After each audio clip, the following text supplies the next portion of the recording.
Today, they're producing more ballistic missiles underground than they produced above ground before the war.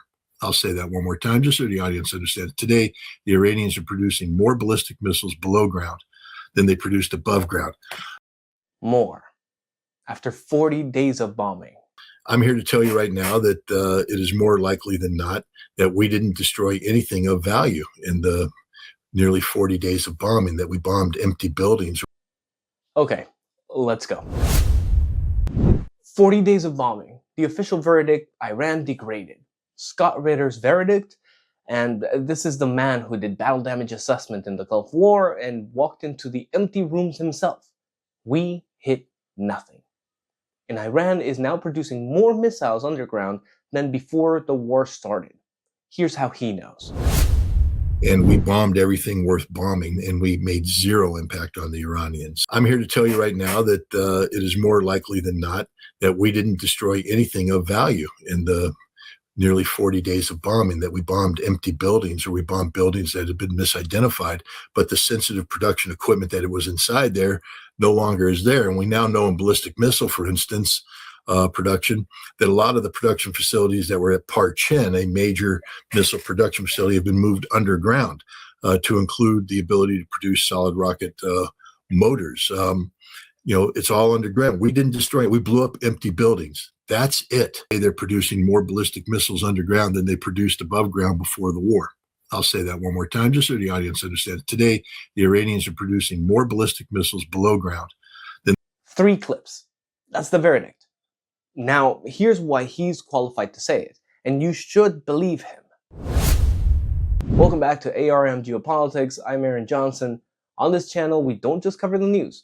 We cut through the noise, dominate the narrative, and give you the analysis mainstream media is too scared to run. Vigilance is our shield, truth is our weapon. Let's get into it. Ritter isn't theorizing about Iran. He's pattern matching from a mistake he was personally part of. Here's the story. During the Gulf War, I was one of my jobs was battle damage assessment. So I was down in the basement with the targeting cell. So I was familiar with the targets. I was familiar with the totality of the strategic air campaign, and I had specific areas that I was responsible for monitoring, like Scud missile production and other weapons of mass destruction production, chemical industries, etc. And so I know when we bombed them, why we bombed them, and what we bombed them with. And I tracked it. I tracked the destruction and wrote reports reflective of what the assessment was. And we gave ourselves very high grades in the strategic air campaign. When the war ended, I got brought into the United Nations Special Commission responsible for overseeing the disarmament of Iraq, and was able to go to Iraq within months of the war ending, seeing the very locations that we had bombed, locations that I had deemed to have been destroyed. And that translates into diminished industrial capacity. What we found out, though, is that we blew up a bunch of empty buildings, that the production equipment that we were hoping to destroy that was inside these buildings had been evacuated. In 1996, General Al-Udeid, Al-Abidi, he was the Minister of Oil at the time. He used to be the Deputy for Ministry of Defense Industry. The guy that was responsible for building weapons of mass destruction prior to the Gulf War breaking out in January of 1991. He had ordered shortly after the war a top to bottom review of battle damage, meaning they go to every place, find out every bomb the United States dropped, every missile the United States dropped, and what was done. And in 1996, he had the report, and while he didn't give me a copy of it, he did allow me to his desk and go through it, just to make the point that we didn't accomplish anything in Desert Storm. The only people that did accomplish anything were the inspectors. He wrote the reports, gave the campaign high marks internally. Then he walked into Iraq with the UN and saw the rooms himself. Empty. Equipment gone, buildings bombed, production intact. That's the experience he's drawing from when he says Iran was the same. Not speculation, not analysis from a distance. He's seen this movie before, and he knows how it ends. And then he adds the World War II data point that makes this argument airtight. Ritter doesn't just assert that Iran's missile production went underground. He gives you the historical precedent that proves it's not only possible, it's the predictable outcome of sustained bombing. There's a historical precedent. We during World War II, we targeted German fighter production. We wanted to bomb their fighter production so they couldn't build fighters to challenge us in the air. And as the war progressed, the most German fighters were built, I think, in the second half of 1944. After we've been bombing the hell out of them because they went underground. That's what's happened here. The World War II data is documented and verified. Allied strategic bombing of German aircraft production did not reduce German fighter output. It drove dispersal. German fighter production peaked at roughly 3,375 aircraft per month in September of 1944, the highest figure of the entire war, after years of Allied bombing. Bombing didn't destroy the capability. It hardened it. It accelerated it. Albert Speer, Hitler's armaments minister, documented exactly how this happened. Dispersal to underground and distributed facilities made targeting impossible.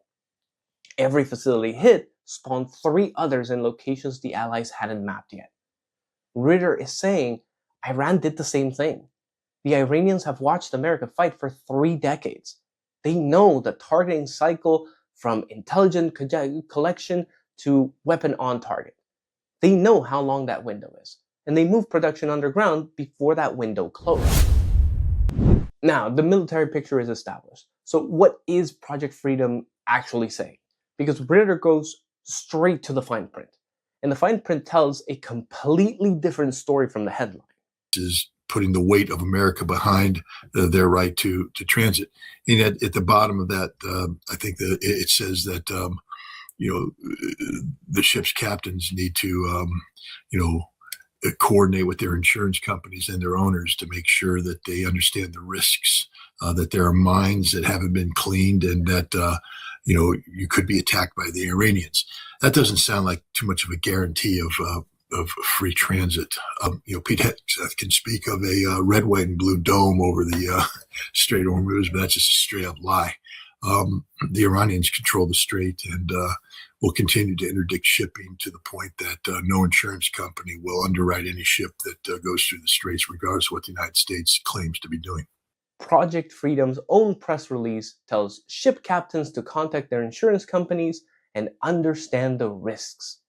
Mines, Iranian attacks. That is a disclaimer, not a guarantee. The mechanism that actually determines whether ships move isn't CENTCOM, it's Lloyd's of London. When no insurer covers a war-zone vessel, the strait is functionally closed, regardless of how many aircraft are overhead. Shipping tracking data the morning of this recording. 1 ship visible in the strait. It was Iranian. And then, Ritter takes apart something from the Pentagon briefing that got completely buried. General Kane's claim that Iran has attacked US forces more than 10 times, but all of it has been below the threshold of restarting major combat. His analysis of what that phrase actually means is precise. It's curious when he speaks of a threshold, but he hasn't defined what the threshold is. So we don't know. It could mean anything.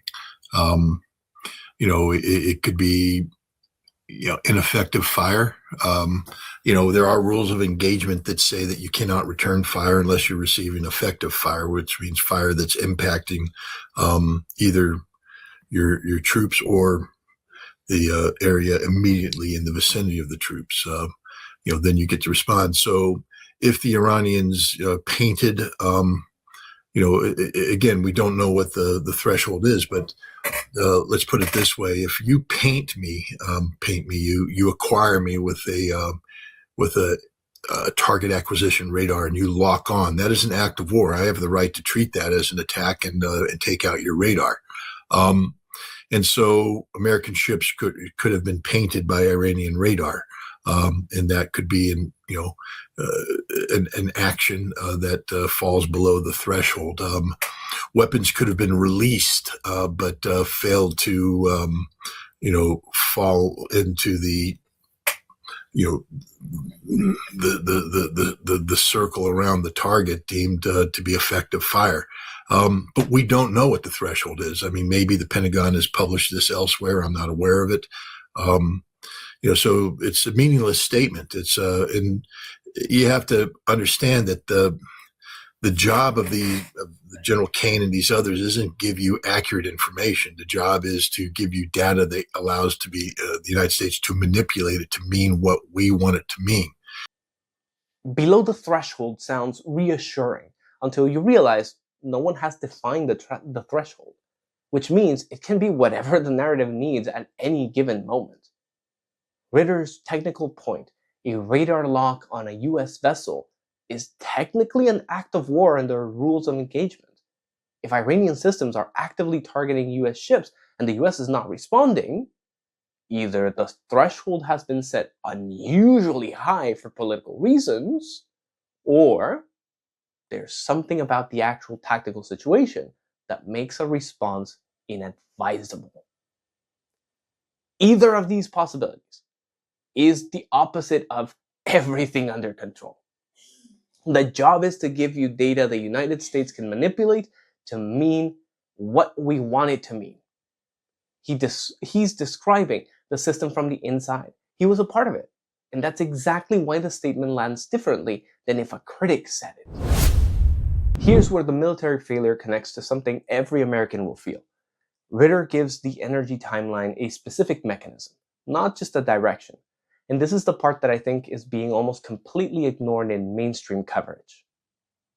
But a good program that's out there for this purpose is Landman. I think Billy Bob Thornton plays a role in this show. But early on in season 1, he's explaining, the reality of the oil business to a lawyer, and he's talking about the price of oil. And he said, "Look, we're in the oil business and we like to make money, but you got to understand that if the price of oil goes up too much, you get a pinch at the pump, and it creates a political problem for the consumer.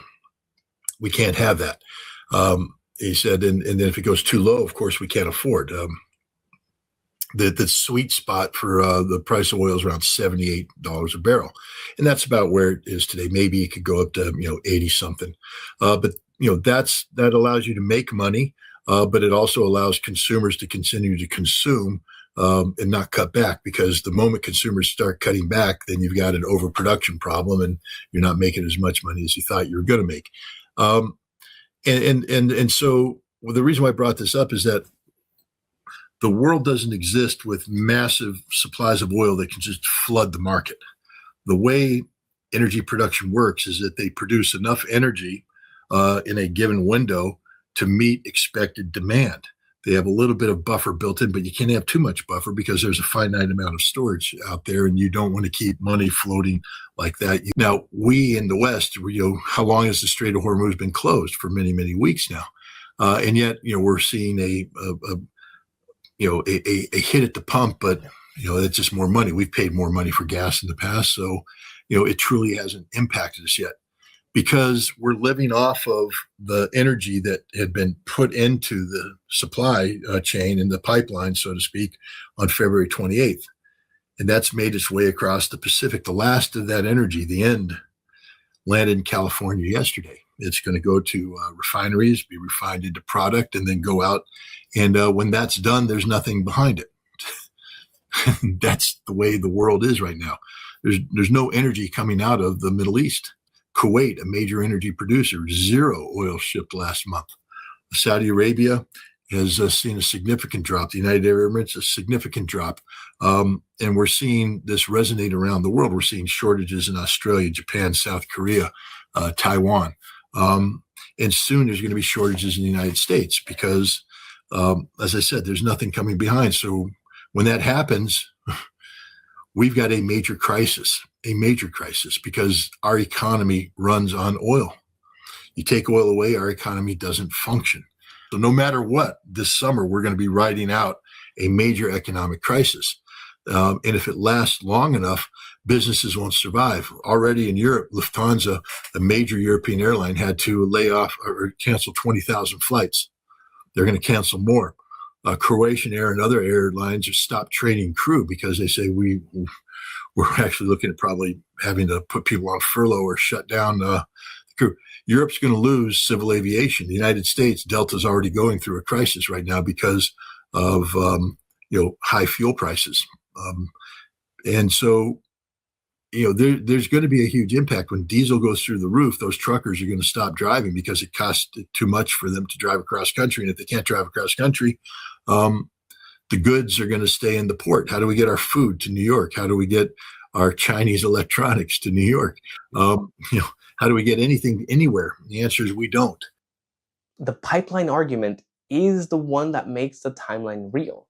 The sweet spot Ritter describes, $78 a barrel, where oil companies make money and consumers can still afford to fill up, is gone. The energy that was in the supply chain on February 28th has just run out. What this means practically, everything you're paying at the pump right now is still based on the old supply. The new price, reflecting a strait that's been closed for weeks with nothing moving, hasn't fully arrived yet. When it does, the cascade goes: diesel, trucking, goods, food prices, inflation, and bond yields. The Lufthansa and Kuwait claims are Ritter's source data from this recording, verified independently with EIA and airline filings. But the structural argument, lag effect ending, real impact arriving this summer, is consistent across every energy analyst covering the strait closure. His timeline, this summer. The 250th anniversary of the United States, as he put it, neck deep in an economic crisis from a war that, in his assessment, didn't have to happen.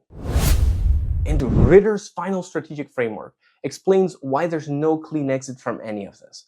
It starts with a term the Russians coined, now being applied to pretty much every diplomatic conversation involving the United States. The United States is agreement incapable, which is important to understand when we speak of Irakchi going to Russia and Irakchi going to China. Why? Some people say it's to create the conditions for a successful negotiation with the United States. Wrong. The United States is incapable of making an agreement. We can't be trusted. The Iranians have now understood that there is no deal to be had, no agreement to be had in the United States, because the United States can't be trusted at all. Zero trust.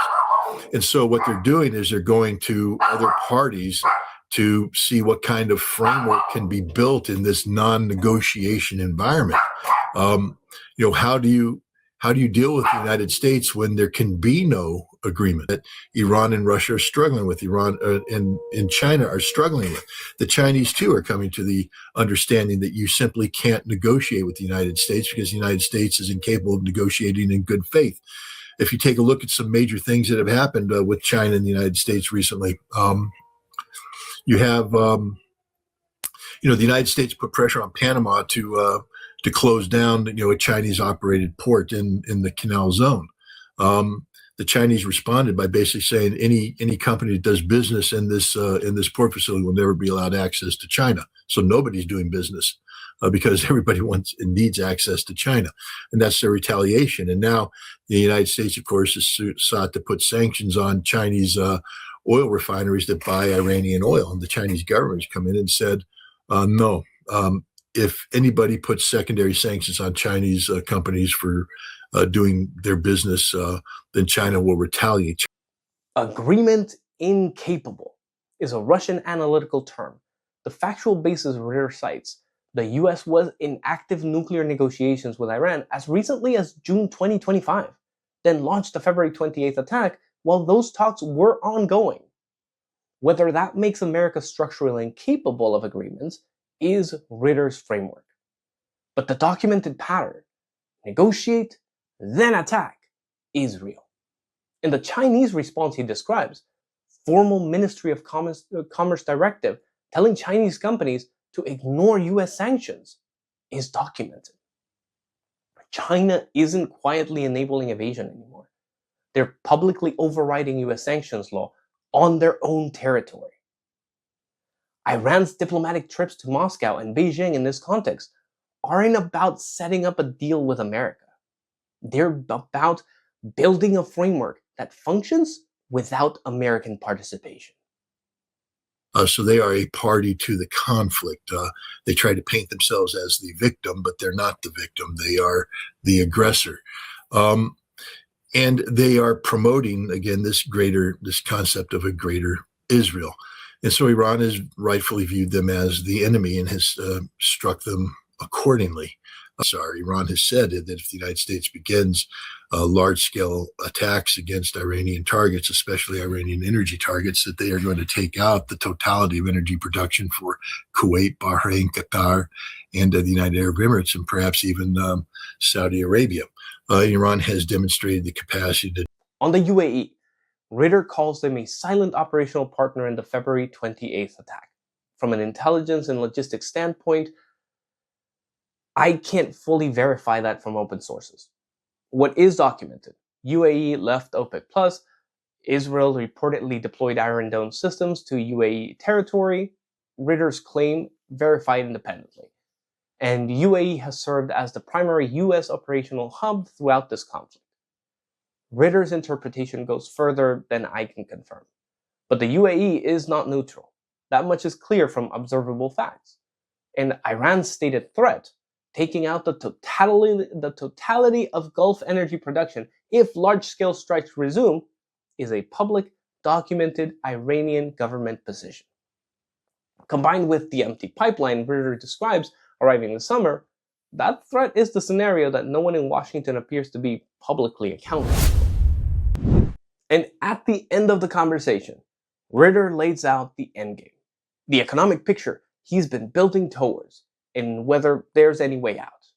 What we can predict is economic reality. And we know, for instance, now that the pipeline has run out. The last energy shipment left the Middle East on February 28th, arrived in California yesterday, and there's nothing in the pipeline following it, which means we are going to have an economic crash.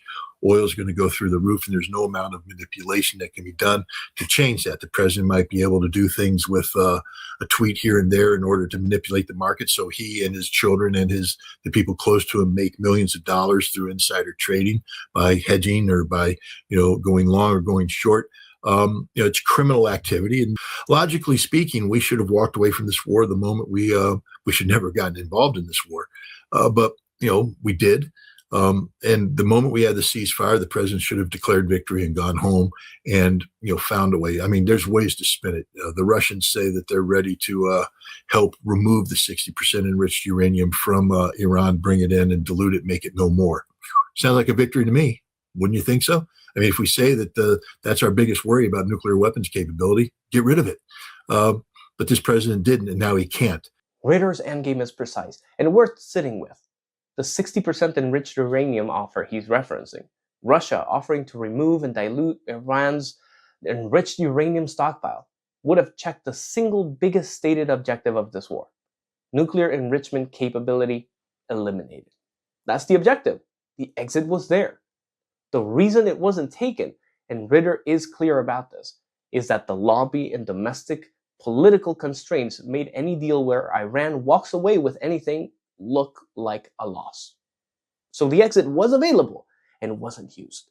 And now the window for that exit is narrowing as the economic clock runs out and the pressure to do something escalates. On the insider trading allegation, Ritter makes a specific claim about market manipulation by people close to the White House. I'm noting it as Ritter's allegation. I can't verify it independently, and I'm not adopting it as fact.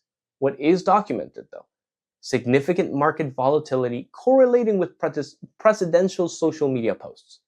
Whether that constitutes criminal activity is for investigators to determine. Ritter's conclusion: there's no logical path out that this administration can currently take. Not because the path doesn't exist, because the political constraints make every available exit look like a defeat. And that's exactly the kind of trapped situation that historically produces the worst decisions. And here's the thing: the whole justification for this war from day one was that we could degrade Iran's military capability enough to force a deal. 40 days of sustained bombing, best intelligence we had, everything worth hitting, hit. Ritter's telling you we hit empty rooms, and that Iran moved production underground and is now making more missiles than before. That's not a small thing to be wrong about. That's the entire premise. And I think about what he said about Iraq, that he was one of the people who gave that bombing campaign high marks. And then he went there himself and saw the truth. He's not theorizing about Iran. He's pattern matching from a mistake he was personally part of. Could he be wrong? Sure. But if he's even close to right, then the people pushing for just bomb them again and recommending more of something that already failed. And the economic clock he's describing doesn't give you time to find out the hard way. I'll note, I don't follow him everywhere. His read on Trump personally goes further than I think is useful here. And the UAE claims need more independent sourcing than I have. But on the military and energy picture, he's the most credible voice I've heard on this specific question. And that's saying something. Ritter says the bombing hit empty buildings. Iran is making more missiles now than before. The energy pipeline ran dry, and the exit that was available, Russia offering to remove enriched uranium, wasn't taken. Now it's harder to get to. Here's what I'm genuinely curious about. If the bombing failed and the economic clock is running out, what does the actual path out look like? Not politically, not what makes a good tweet. What does a realistic solution actually require? And is there anyone in Washington right now having that conversation in those terms? Comment down below. This is ARM Geopolitics. I'm Aaron Johnson. Stay sharp, stay informed, and never stop questioning. I'll see you in the next one.